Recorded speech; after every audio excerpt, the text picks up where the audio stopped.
부동산 엑스파일 굿모닝 신소장의 신소장입니다. 여러분 안녕하십니까? 제가 오늘은 좀 재밌는 얘기를 해보려고 합니다. 아직 저는 결혼하진 못했지만 제 나이 때 친구들은 지금 6살 혹은 7살짜리 애들이 있어요. 네, 결혼은 했고 당연히. 그럼 제가 뭐 이런저런 얘기하고 뭐 친구 녀석들은 애들 데리고 나왔을 때 제가 한마디 하죠. 얘들이 한 15년 뭐 16년 정도 지나서 실질적으로 취업 활동에 취업 전선에 뛰어들 때 일자리 걱정은 없을 거라도 분명 제가 얘기를 했습니다.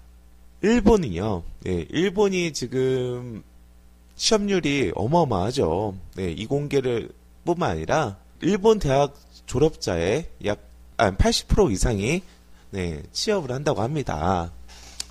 왜 그렇게 취업을 잘 할까요? 일본 경기가 좋아서 그럴까요?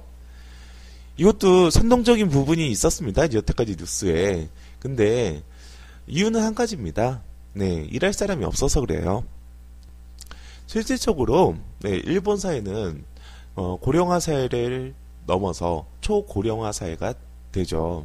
그렇기 때문에 지금 현재 그 사회 구조는 대한민국의 사회 구조는 일본을 따라가고, 그리고 나쁜 구조 있지 않습니까? 예를 들어 보면 고령화 사회나 아니면 초고령화 사회, 출산율 그런 부분 같은 경우에서는 오히려 좀 더 가파른 속도로 따라가고 있죠. 그렇기 때문에 지금 한 6살, 7살 되는 애들의 일자리는 걱정 안 하셔도 됩니다.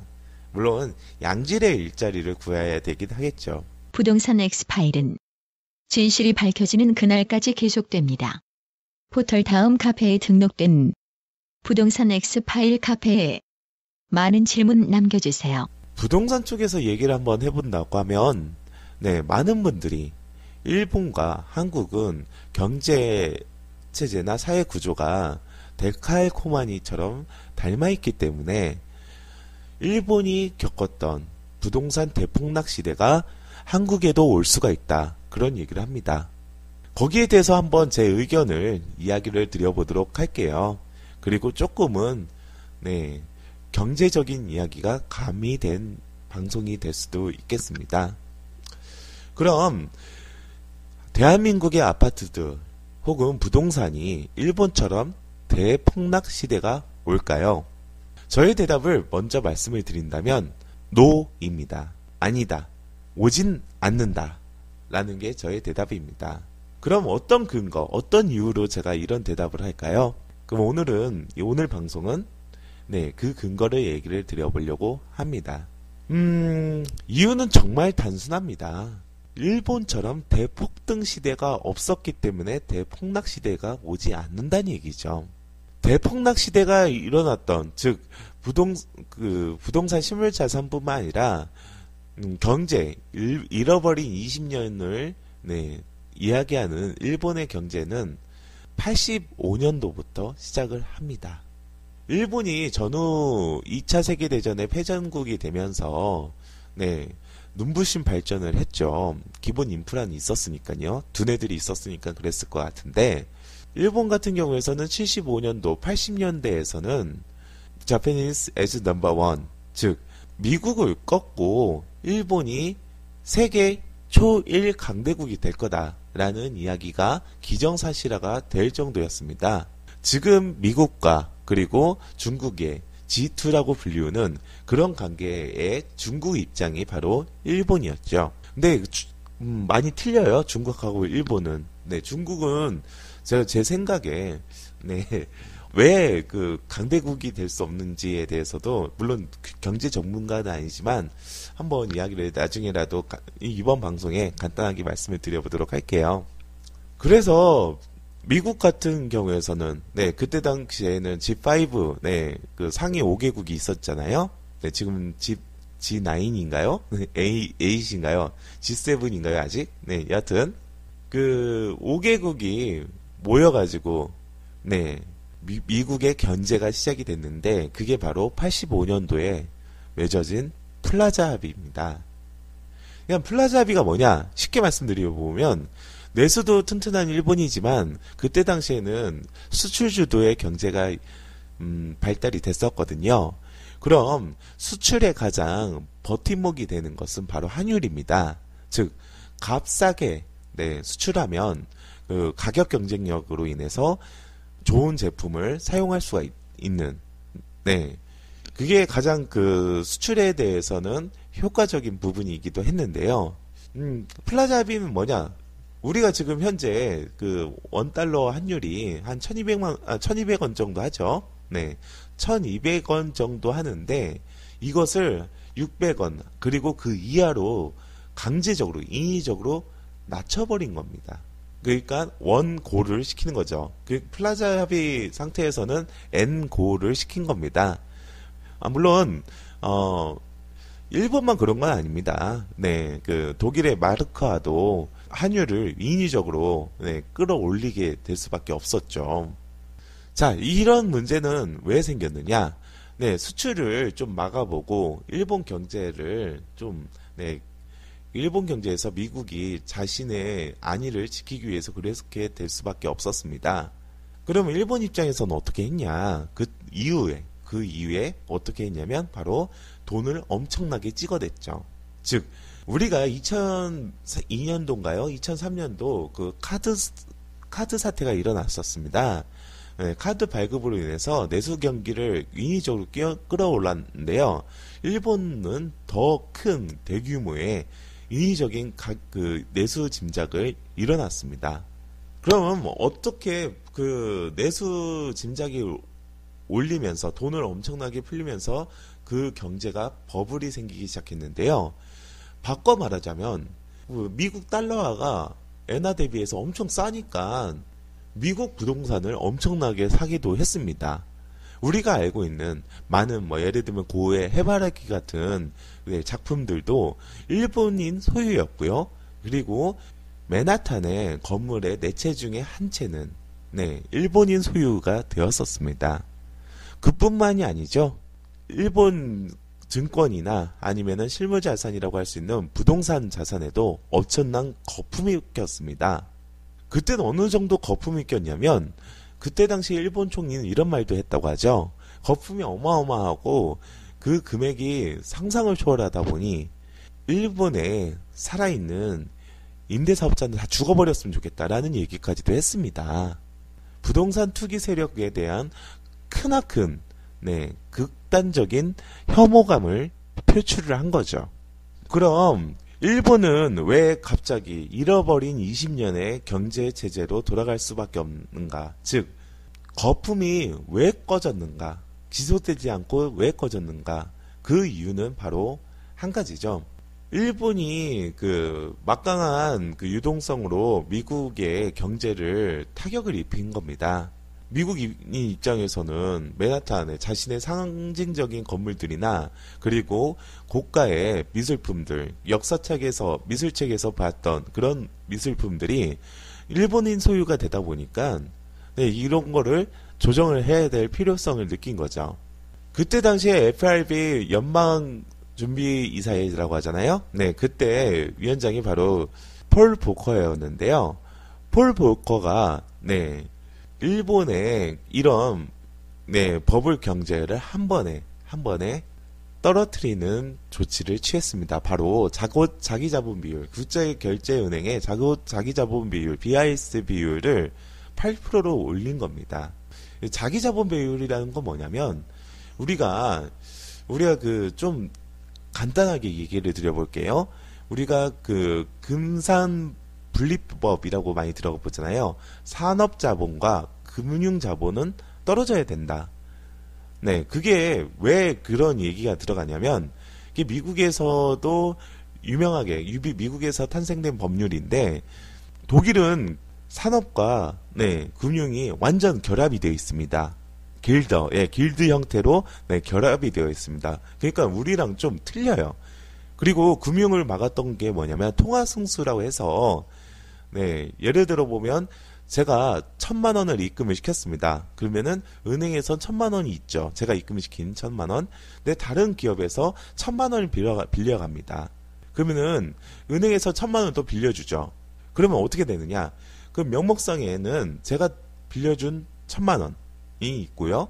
그리고 은행이 기업한테 1,000만 원을 빌려준, 여신을 빌려준 1,000만 원이 있는 겁니다. 즉 은행은 빌려준 1,000만 원과 예금 받은 1,000만 원, 2,000만 원을 가지고 있는 거죠. 실질적인 거는 1,000만 원이지만요. 물론 이거는 아주 단순하게 제가 축약을 해서 말씀을 드린 겁니다.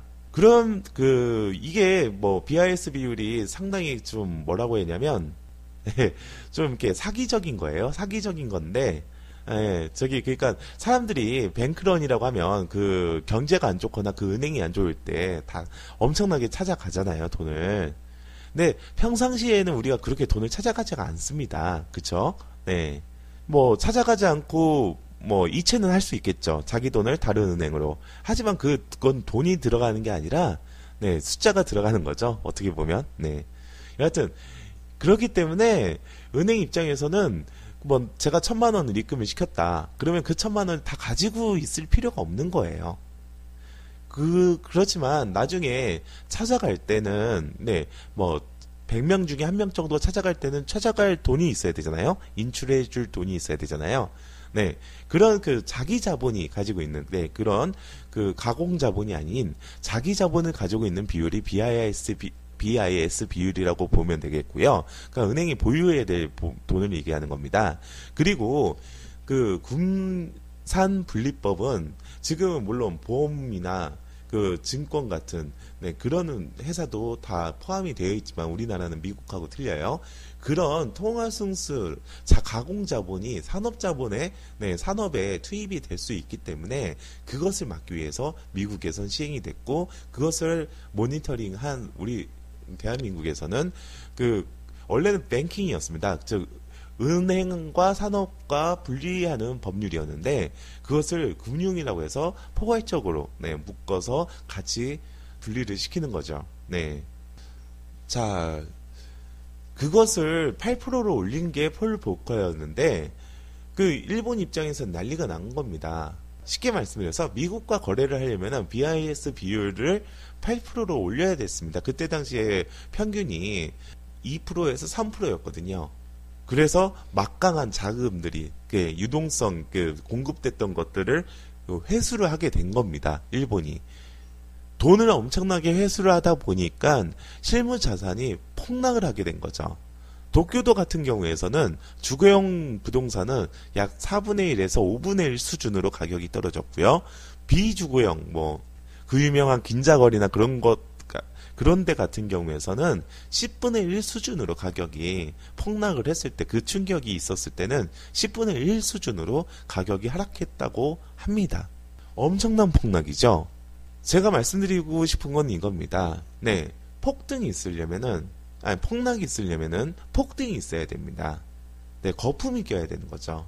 근데 대한민국에서는 그런 거품이 껴본 적이 없습니다. 일본처럼 모든 나라의 선진국에서 배우는 경제학 책에 단골처럼 나오는 일본 버블에 대해서 우리나라 코리안 버블이라고 해서 나와 있는 게 없지 않습니까?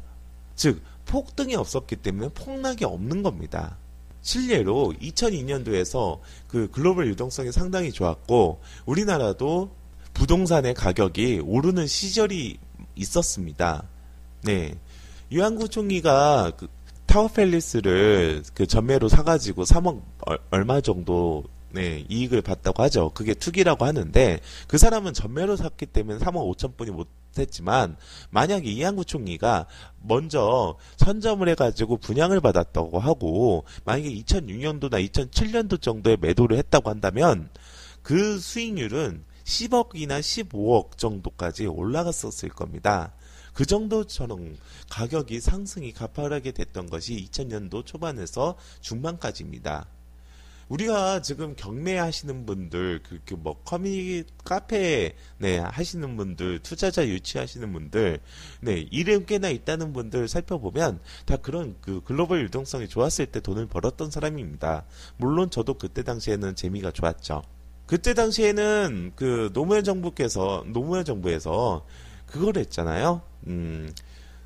DTI나 LTV를 해가지고 주변에 그 주변국이나 경쟁국 혹은 그 신흥국의 뭐 LTV에 비해서 훨씬 낮은 LTV로 그 우리나라 그 부동산 시장의 충격을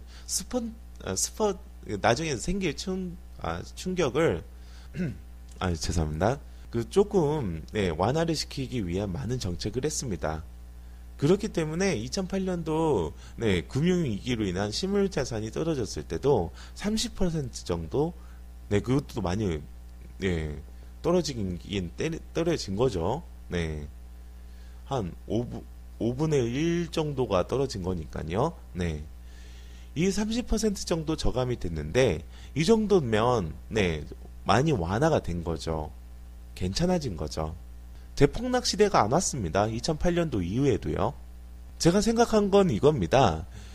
부동산이라는 거는 부동산을 투자하는 사람들, 어느 분은 이런 얘기를 하더라고요. 뭐 경북권, 대구나 그런 쪽에서 가격 떨어진다 그렇게 얘기했는데 내 말을 전혀 씨알도 안 먹는 사람들이 떨어지고 나니까 내 말을 믿기 시작한다라는 얘기를 본 그런 쪽으로 얘기를 하신 것 같은데 그거는 부동산 전문가가 하는 게 아니에요.